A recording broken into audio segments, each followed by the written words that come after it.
निश्चित रूप से हम सब लोग सत्संग में प्रवेश करें। तो एक बार प्रभु नाम संकीर्तन तत्पश्चात आज के सत्संग में हम सब लोग प्रवेश करें। श्री राम जय जय राम। श्री राम जय जय राम। श्री राम जय जय राम।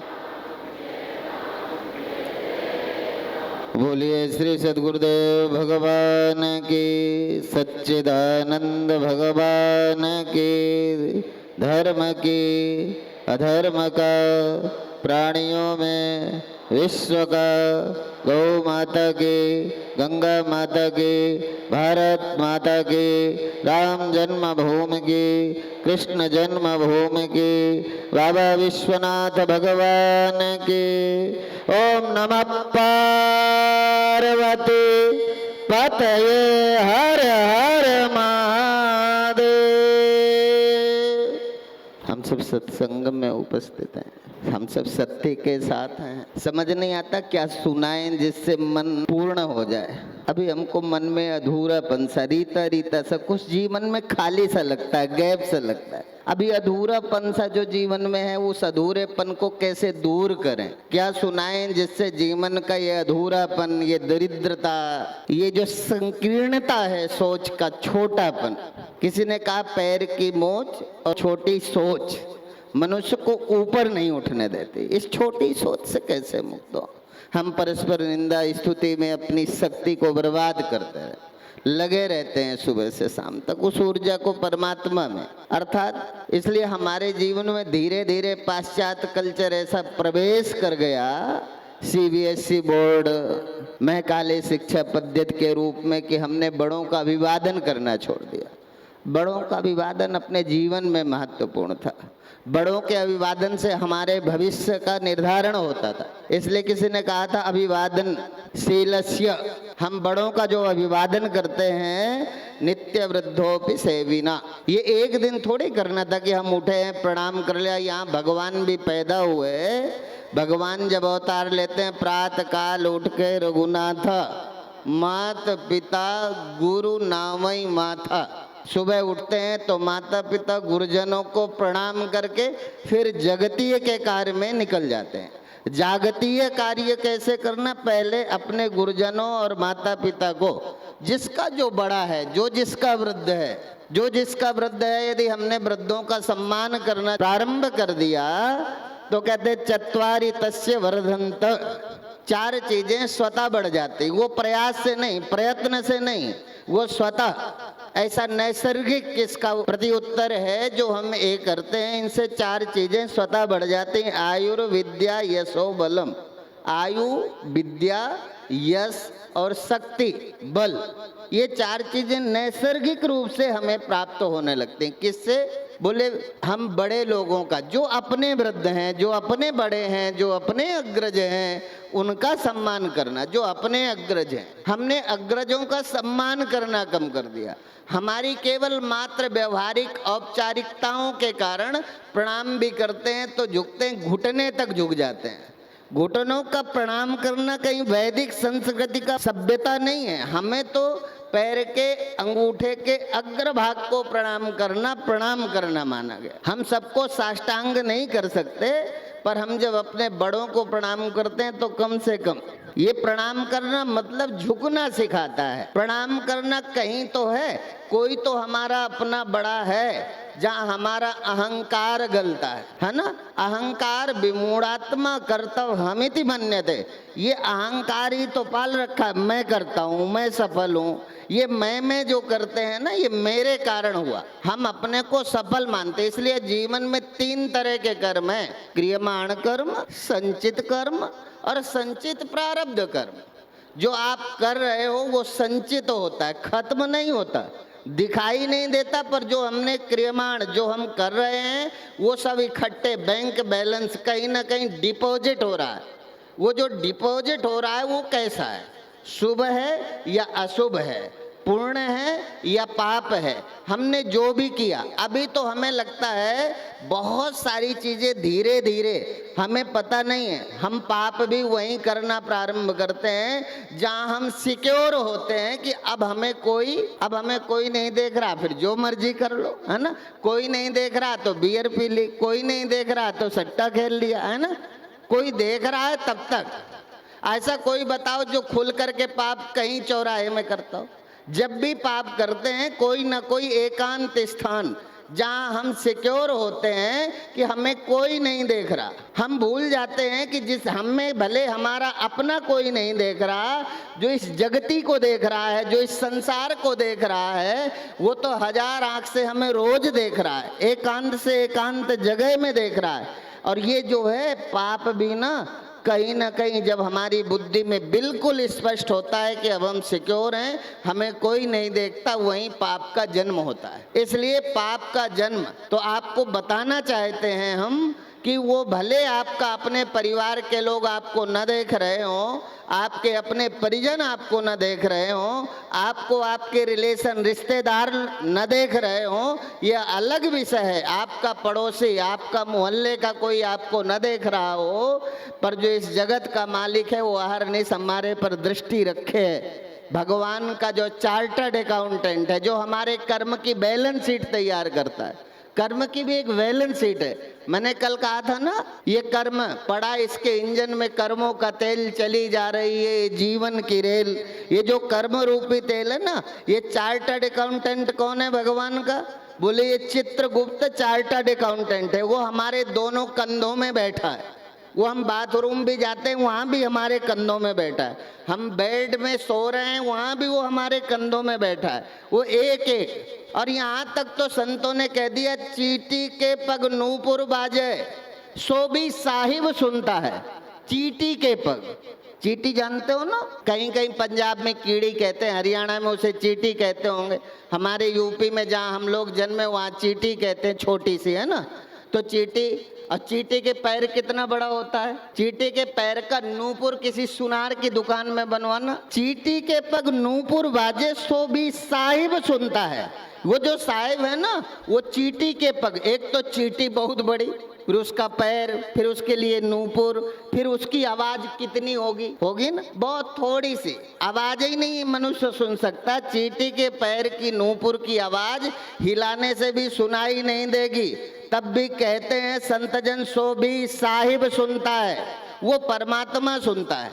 और ये कैसे पता चला कि एक बार एक महात्मा जी थे, तो महात्मा जी को अब चूंकि कालांतर में जब देह का त्याग करना होता है तो कोई ना कोई अपना वारिस, जैसे आप गृहस्थ हैं तो आप अपने बच्चों को सौंपते हैं, महात्मा लोग अपने शिष्यों को सौंपते हैं। आप बिंदु सृष्टि के, सब संसार के लोग बिंदु सृष्टि से पैदा हुए, संतों की भी अपनी संतानें हैं, शिष्य उनकी संतान। गुरुओं की संतान कौन है? बोले शिष्य लोग, उनकी संतानें वो नाद सृष्टि से पैदा हुए, बिंदु सृष्टि के नहीं है, नाद सृष्टि से पैदा हुई है। नाद सृष्टि किनकी है? बोले वो गुरुओं की नाद सृष्टि होती है, गृहस्थों की बिंदु सृष्टि होती है, वो स्त्री और पुरुष के मिलने से होती है, और संतों की सृष्टि शास्त्र और मंत्र दीक्षा से होती है ना। तो कहते हैं वो महात्मा जी ने सोचा मैं अपना उत्तराधिकारी कैसे नियुक्त करूं, तो चेलों में प्रतिस्पर्धा हो गई। सारे लोग जब लेने की बारी होती है तो लगता है मेरे से ज्यादा योग्य कोई और, अब सबको लगा हम ही सबसे योग्य हैं। तो अब गुरुजी तो द्वंदात्मक स्थिति में फंस गए, अब किस चेले को मालिक बनाया जाए, ये तो आपस में बैर हो गया। यदि साधु लड़ेंगे तो समाज में संदेश अच्छा नहीं जाएगा। तो गुरुजी ने कहा देखो भाई, मैं तुम्हें देता हूँ, जो मेरी आज्ञा का पालन करके आ जाएगा उसी को मैं अपना उत्तराधिकारी बनाऊँ। तो गुरुजी ने 2-4 तोते लिए, अपने चेलों को दे, जो जो उम्मीदवार थे गद्दी के उनको अपना एक एक तोता पकड़ा दिया, बोले जाओ ऐसी जगह मार के लाना जहाँ तुम्हें कोई ना देखता हो। अब चारों चेले चल पड़े और गए, कोई 2 महीना, कोई 4 महीना, कोई 6 महीने में घूमते घूमते कोई एकांत स्थान ढूंढ के मार के लाया, कोई 4 महीने में लौट आया, कोई 6 में। एक चेला था जो 2 वर्ष में लौट के आया। अब चूंकि एक चेला था तो 3 चेले जो आगे बोले गुरुजी अब आप निर्णय कर दो कौन इस गद्दी का मालिक होगा। गुरुजी बोले चौथा वाला तो आ जाए। बोले गुरुजी वो तो बेवकूफ है, वो तो आ ही नहीं सकता इतनी जल्दी। हमने पहले ही भी कहा था वो बुद्धू है जिसे तुम मालिक बनाना चाहते थे, वो आएगा कहाँ। 2 साल हो गए, जो 2 साल में नहीं आया वो जरूरी है कि अभी लौट के आए। गुरुजी बोले इंतजार तो करना पड़ेगा, न्याय तो होगा जब वो आ जाएगा। अब वो चेला आया तो वो बेचारा जिंदा तोता लेकर के हाथ में आया, गुरुजी को सौंपा। गुरुजी बोले देखो तेरे गुरु भाई तो कोई 6 महीने में, कोई साल भर में तोता मार करके वापस आ गए, तू 2 साल बाद आया और मेरी आज्ञा का पालन भी नहीं किया तूने, तू जिंदा तोता लेके आ गया, तुझे कोई एकांत स्थान नहीं मिला। तो शिष्य बोला गुरुजी मैं क्षमा प्रार्थी हूँ, मैं इस दुनिया का सबसे अभागा शिष्य हूँ कि मैंने आपकी आज्ञा का पालन नहीं किया। मेरे गुरु भाई श्रेष्ठ हैं, पर चूंकि मैं ऐसा नहीं कि मैंने प्रयत्न नहीं किया, मैं एकांत से एकांत गुफाओं में गया, मैं अंधेले में गया, मैं ऐसी ऐसी जगह गया जहाँ कोई एक कीड़ी और मच्छर तक नहीं था। ऐसा एकांत स्थान खोजकर जब मैं तोते को मारने का सोचता तो मुझे आपका दिया हुआ वचन याद आता कि आपने कहा था ऐसी जगह मारना जहाँ कोई ना देखता हो। तो जब भी मैं तोते को मारने को बैठता तो संसार में कोई जीव जंतु पशु पक्षी मनुष्य तो नहीं था, पर जब भी तोते को मारने को बैठता तो लगता जैसे मेरा परमात्मा मुझे देख रहा है, तो मुझसे अपराध नहीं किया गया, अपराध नहीं किया गया। गुरुदेव ने कहा ये मेरा उत्तराधिकारी है। हमें लगता है जैसे एकांत में हमें कोई नहीं देखता। चित्रगुप्त नाम का जो चार्टर्ड अकाउंटेंट है, जो हमारे कंधों में बैठा है, जो हमारे जीवन की बैलेंस शीट तैयार करता है, वो एक एक हिसाब करेगा, एक एक हिसाब करेगा। इसलिए मैंने कहा क्रियमाण का संचय कैसा करोगे। जो क्रियमाण है वो संचित होगा, जो संचित होगा वो प्रारब्ध होगा। प्रारब्ध से प्राप्त सुख और दुख इस जन्म में हमें समय समय से मिलते रहते। एक कहानी और सुना दूं मैं, क्योंकि एक बार एक भक्त था जो भगवान शिव की आराधना करता था, रात दिन लगा रहता था शिव की आराधना करते हुए, उसका पूरा जीवन व्यतीत हुआ। गरीबी में था पर भगवान से कुछ मांगा नहीं। एक वहीं कुछ लोग थे जो मदिरा पान करते थे, जुआ खेलते थे, वो व्यंग करने लगे।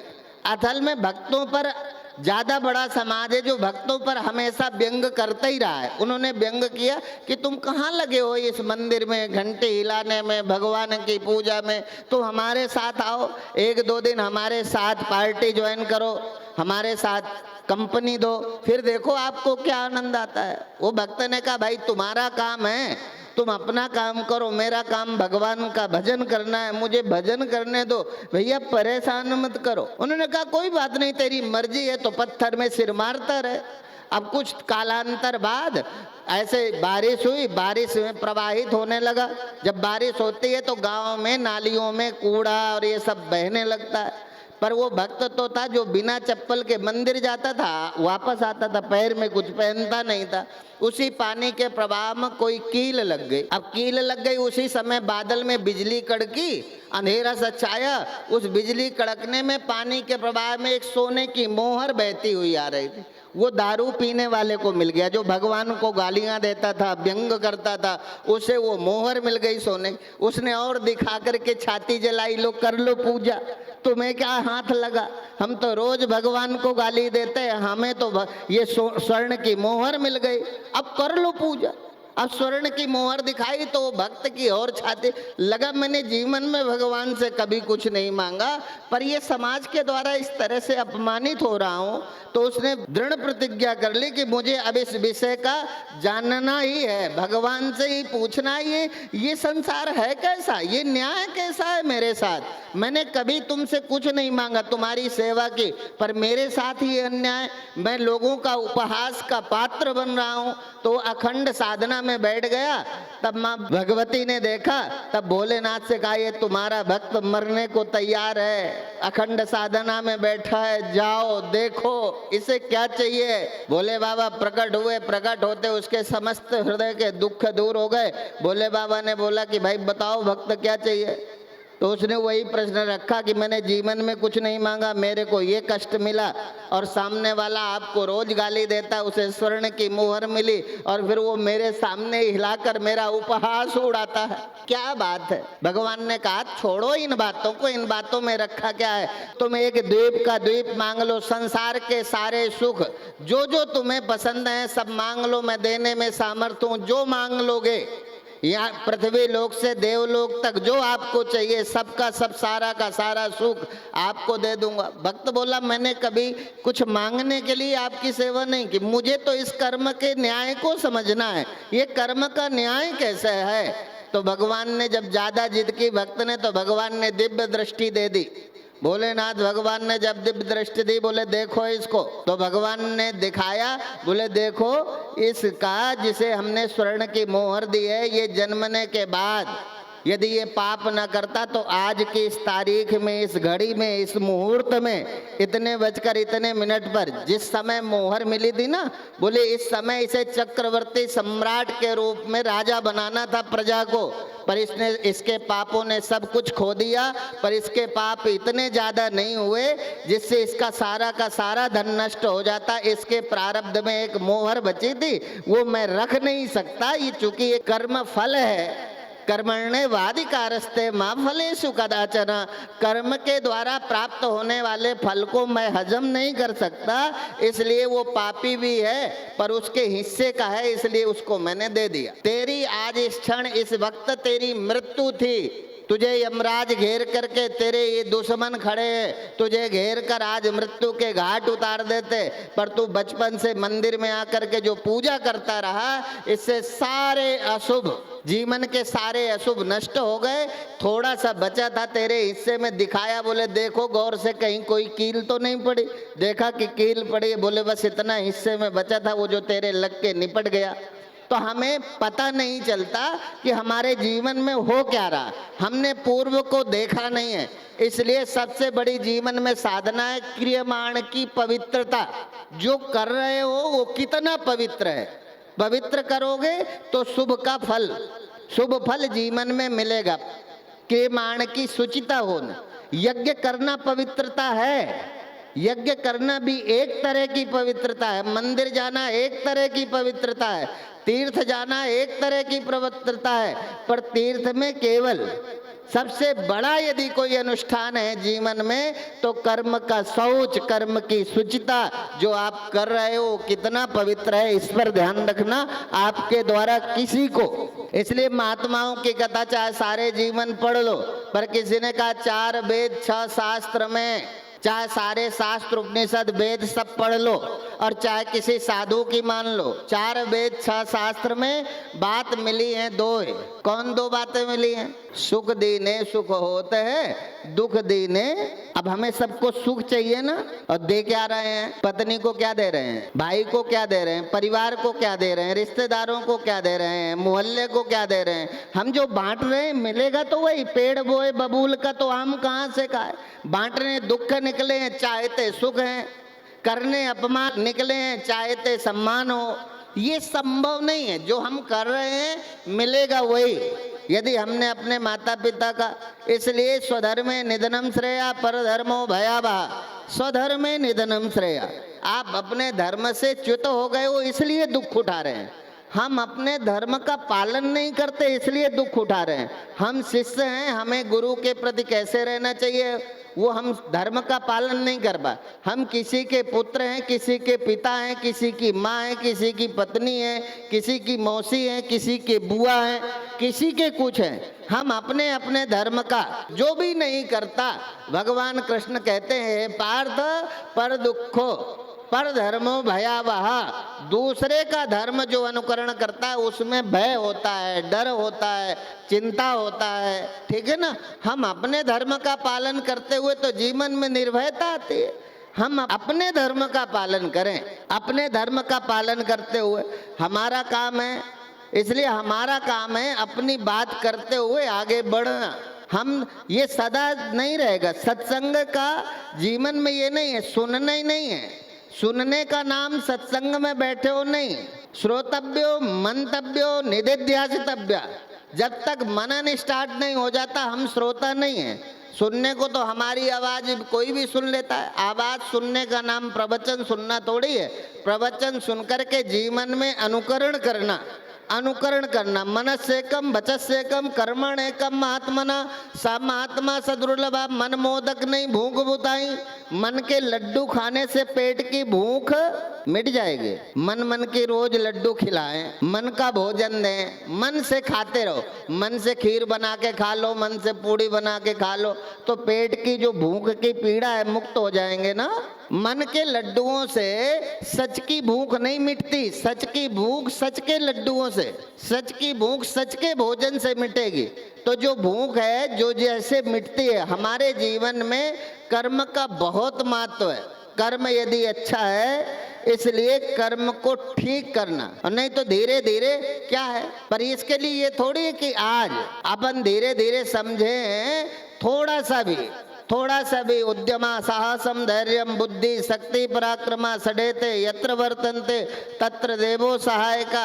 आप अपने जीवन में दीनता का त्याग करो। दीनता नहीं, आपने भगवान में, भगवान की कृपा से आपके अंदर अनंत शक्ति ऊर्जा का भंडार है, उसको जगाना है। जगाने के लिए 6 कर्म, उद्यम साहस धैर्य। जल्दी मत करो, प्रारब्ध से आपको आपका। ऐसा कोई आदमी नहीं है जिसको जवानी ना आई हो। पैदा होते मर जाने वालों को मैं नहीं कहता, पैदा होके मर जाना भी एक पूर्व प्रारब्ध है। पर मैं कहता हूँ आप जन्मे हो तो बड़े हुए हो ना, जवानी आई है ना, बुढ़ापा भी आया है। तो जब आप पैदा हुए हो नैसर्गिक प्रक्रिया है। उसी तरह जीवन में कभी लाभ कभी हानि। आपको ऐसा नहीं है कि जीवन में कभी कोई शुभ नहीं आया, जीवन में कोई अनुकूल अवसर नहीं आया। हमने अनुकूल अवसर में हम अवेयर नहीं रहे, सावधान नहीं रहे। अवसर तो आए पर अवसर को हमने अनकॉन्शियस अवस्था में हमने अवसर खो दिए। हमारे पास अवसर था भक्त बनने का, हमारे पास अवसर था धनवान बनने का, हमारे पास अवसर था। जैसे आजकल एक ट्रेंड चल गया है, हमारे पास अवसर है हम शादी करके समय से सुंदर संतान को जन्म दें। अब पढ़ाई करते करते 35-40 साल बाद शादी, 35 साल हो गए शादी नहीं की। अब जब शादी हुई तो अब बच्चा नहीं हो रहा, तो किसी सिद्ध गुरु मंदिर को खोज रहे। समय से शादी नहीं की, लेट की तो समय से बच्चा नहीं हुआ भी तो वो रुग्ण सा हो गया, है ना। तो जो चीज जिस समय पर करनी चाहिए उस समय पर हमें करना। जैसे पहली अवस्था ब्रह्मचर्य, दूसरा गृहस्थ, प्रथमे नार्जिता विद्या, द्वितीय नार्जितम धनम, तृतीय नार्जितम पुण्यम, चतुर्थे किम करिष्यति। जो जीवन की प्रथम अवस्था में ब्रह्मचर्य नहीं रहा, जो जीवन की द्वितीय अवस्था में जिसने पढ़ाई नहीं की, द्वितीय है ना, प्रथमे नार्जिता विद्या, द्वितीय नार्जितम धनम, जिसने दूसरी अवस्था में धन नहीं कमाया, तृतीय नार्जितम पुण्यम, जिसने उम्र की तीसरी अवस्था में, तीसरी अवस्था समझते हो ना, जब हमारी संतान, अभी हमारा बेटा पिता बन गया, अभी भी हम पिता बन के ही अपने बेटे को हाँक रहे हैं। जिस दिन हमारा पुत्र पिता बन गया उस दिन हम पिता कहाँ रहे, हम तो बाबा हो गए, बाबा हो गए या दादा हो गए। अब दादा हो के आज भी पिता बन के डंडा लिए पीछे घूम रहे हैं, तो विरोध हो गया, विचारों का मतभेद हो गया।